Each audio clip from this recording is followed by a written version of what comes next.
Thank you. All right, so we have about, is it till 7:30? Okay. My father always used to say, when you do your dissertation, make sure you pick like 2 or 3 things that are really rare fields. So the intersection, there's nobody who can actually test you on it properly, right? So it's hard to find experts to actually quiz you right.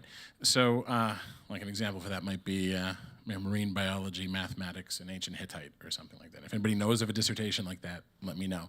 And as most people who came up as engineers and product managers, I have a little bit of a sense of humor. Hopefully these slides will reflect that. Unfortunately, it means usually only other engineers and product managers and folks like that actually understand it. So my apologies. So let's talk about the intersection of these 3 things. So I work here. It's a little hard to see the top of the screen, so I'll try to actually remember what it said. But so I work at Cyber Reason. It's a pretty cool logo, right? A lot of people in our space, they use war-based imagery. Nah, we have an owl. We just like owls, right? It's pretty cool. In fact, our phone number, Mike Volpe set this up. Our phone number is 617, and then it's OWL, O-W-L, and then 8200, which is the unit that the founders came from in the Israeli military intelligence world. So easy way to remember our phone number. I'm not actually going to present anything about Cyber Reason today, but I'll gladly take questions at the end on it. I actually technically work here, so it's just across the river. And by the way, just FYI, we're hiring, so if folks are interested in this intersection, let me know. And having said that, my previous job was at Arbor Networks. How many of you know Arbor Networks? Right, I was CTO and CSO and general manager. It's like a weird combination, right? It's sort of tech and business. Before that, I was at MicroStrategy, who were mentioned earlier. I did engineering and CSO. Interesting place to be the CSO. Gladly share stories about that afterwards. I was at RSA, where I both ran product and was the CTO. My career has tended to go back and forth between the 2. I was at CA, mostly product management and marketing, but not much more than that. McAfee, I was head of product, and I thought I'd put this up. Larry Ellison said, computer industry is the only industry that is more fashion-driven than women's fashion. I said maybe men's fashion too, to be perfectly fair. He said, maybe I'm an idiot, but I have no idea what anyone's talking about. What is it? It's complete gibberish. It's insane. How many of you have been to RSA conference? No one. All right, 40,000 people, 1,500 companies. This year, the buzzword was artificial intelligence. How many of those companies do you guys think actually did AI? Very, very close to 0, right? We do, of course, probably about 5 or 6, and they're not really representing it correctly for the most part. So let's talk about security. So like Rob, I'll ask a few questions. How many of you were PMs again? All right. How many of you are engineers? How many are AI people, AI experts?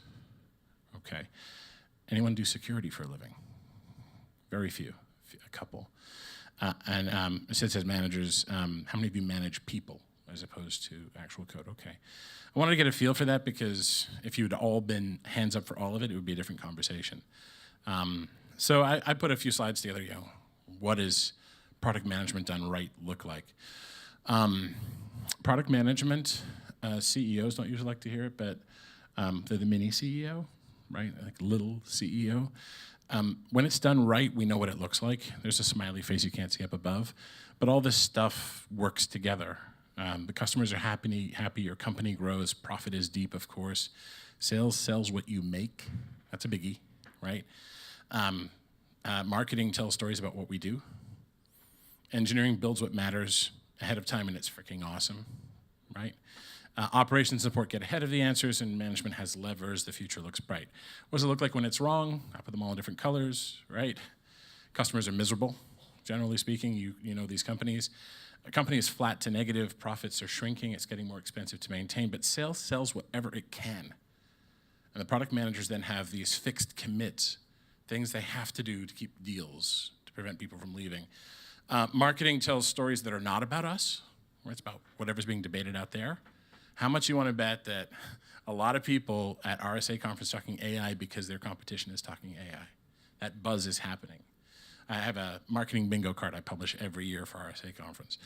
And if you're interested and you ever go, let me know. I'll email it to you. My contact information's at the end.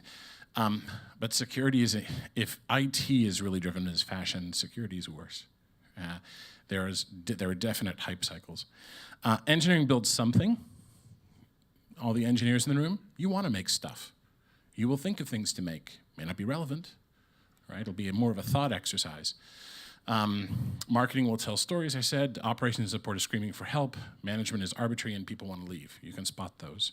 So that's what it looks like when it's done wrong.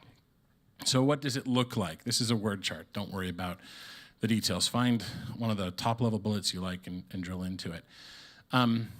The biggest thing I can say is, and I heard a conversation at the beginning about how does one get from engineering to product management.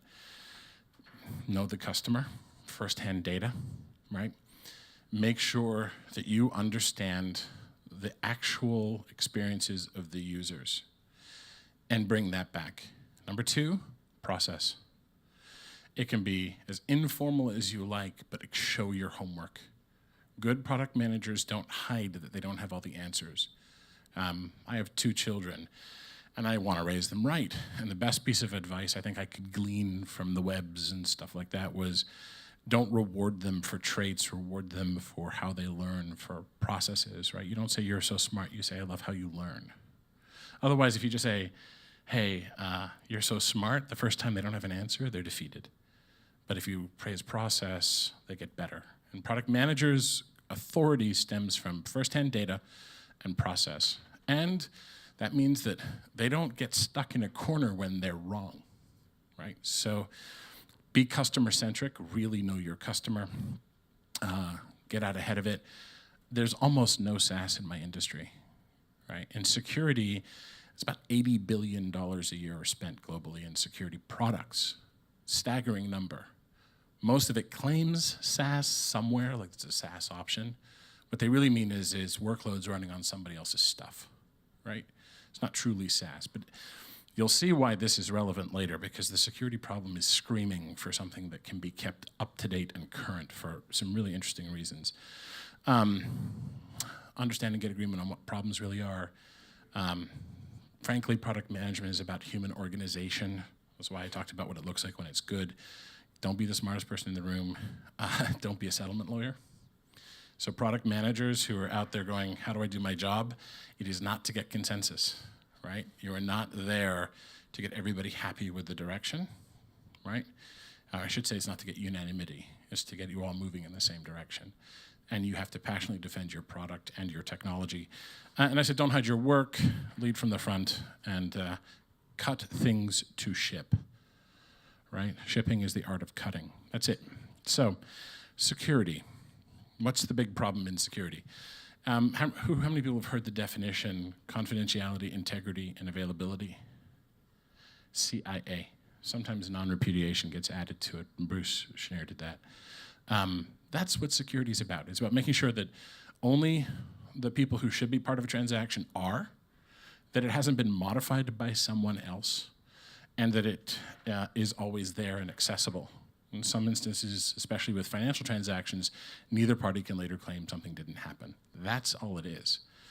So I break this into 2 parts. The first is making sure that the right people get access to the right data at the right time and stopping the wrong people from getting access. Break it down the middle there. That's an important one.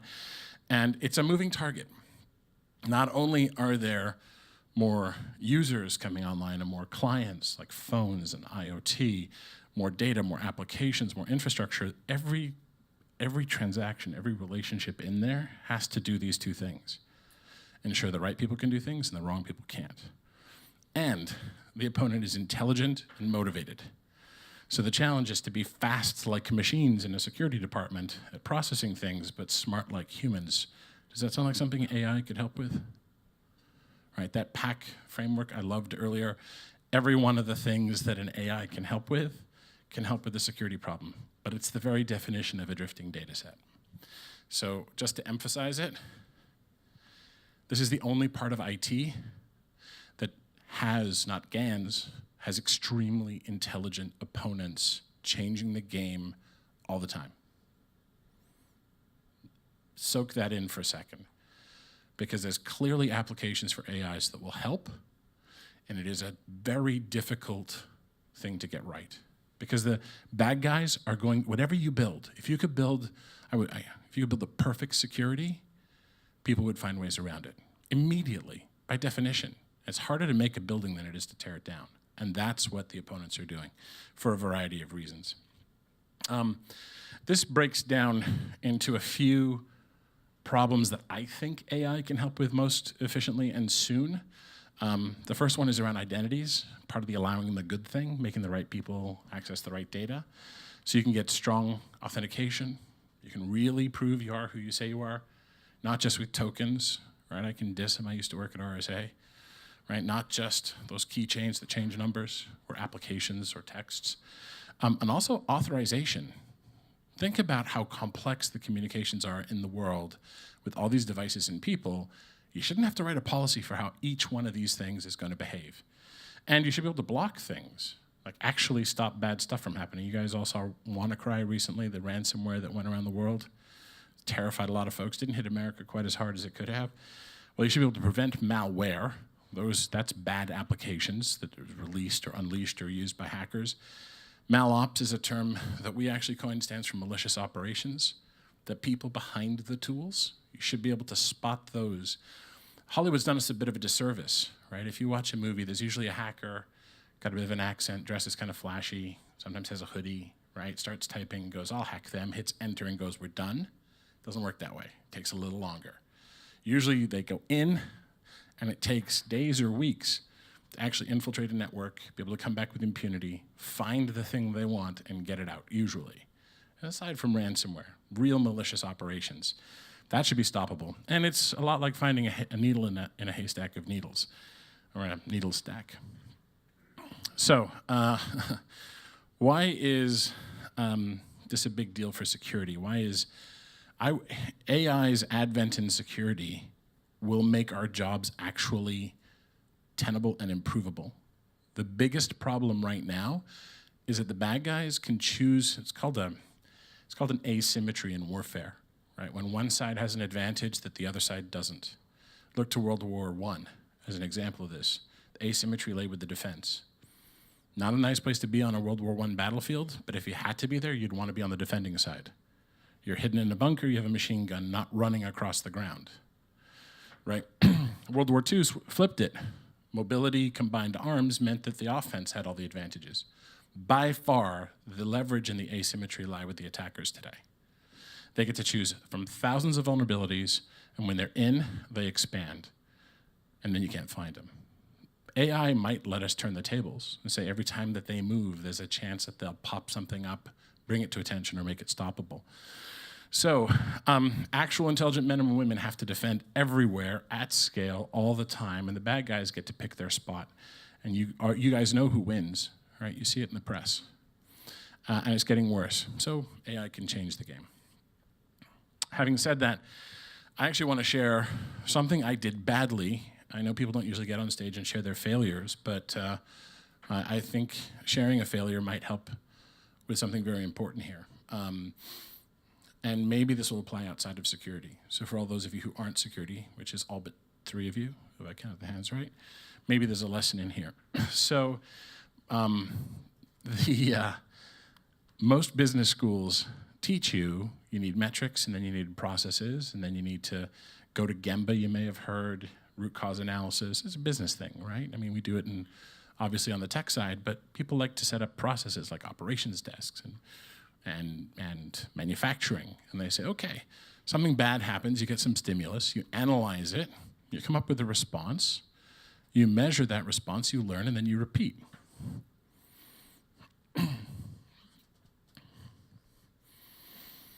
This is, I put a little piece of a little apple pie in the center. This is motherhood and apple pie, right? This is obvious. This is what people do.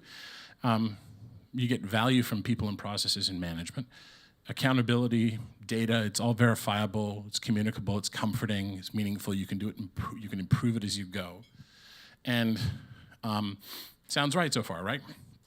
This works for closed systems generally, like a natural phenomenon. If you wanted to, over time, figure out how to make manufacturing more robust to the weather, this would be a good way to tune it up, right? Or how do you avoid defects in manufacturing? Good way to tune it up. It's good for business, and it's human nature in a way. You might think of it as simplified human learning, but it's dead wrong when it comes to a lot of business where it's an open-ended problem. In other words, the data set, as Rob said earlier, is drifting when you have an active opponent. So I thought I'd share a little bit of what I mean here in a very concrete example for folks to feel. This is actually a policy generation machine. Every time you iterate, you spit out a new policy, what can or can't happen. And over time, these start to build up. It becomes unwieldy and unpredictable in many ways, and it becomes a moving target. And eventually, you reach a certain maximum number of these policies where you can't actually add any more. And the system starts to level out. But you actually feel relatively good that you've done things and you can quantify and you can even put hierarchies of your policies around. The thing is, a bad guy is going to not even have to understand how it works, right? They are using machine learning. They are using AIs to figure out results. This is going to die in the face of people trying to extract money from a system. So we bring the adversary in. They're smart. They'll find out how to get results, and then they'll use it to their advantage. So the nightmare scenario is that bad guy can hide behind policies. They can use the structure for their own advantage. The good guy can't remove them. Let me give you an example. Let's say there's a city somewhere in Eastern Europe where most fraud is originating from. So you write rules to block traffic from those areas. Do you know a year later if it's still happening? Do you perhaps have new business initiatives there you now can't embrace? How do you actually remove that and tell? Are the metrics going to give you the right kind of granularity? It gets extremely difficult. So the good guys keep adding more. The bad guy keeps having richer pickings. Let's see if this, the light doesn't, it does. I don't know if you can see it well, but you get value out of it, and then you hit this plateau, and then it plummets. And that's where you're going to live as a business. And it can even go negative in some cases. So I'll give you an example. I should say GBP up there. I don't know why it didn't come through, but a large British bank, I used to do, and you can probably figure out which company I was at. I built a very large neural network.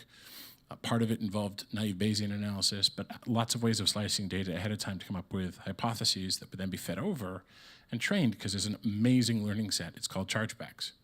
So when credit cards are actually used for fraudulent transactions, there's a feedback loop. And they measure fraud in basis points. A basis point is 1/100%, right? A very small amount. And banks generally can accept 2 basis points of loss for a credit card. In 2010, I had an AI that could process an enormous number of bins. About 2 billion was the top line transaction. So they could accept something in the variety of 200K comfortably in pounds of loss a month and ignore it. So think about when you use your credit card for a transaction, fraudulent ones could accumulate up to 200,000 pounds a month, and they didn't care. Get above that, and they do start to care. When we started, they were at 500K a loss a month, and we brought them down to under 100K, so under 1 basis point. That is huge savings. They paid us £3 million a year. Sounds like a pretty good deal to have, right? Go do lots of those deals. But unfortunately, regulations got more prescriptive.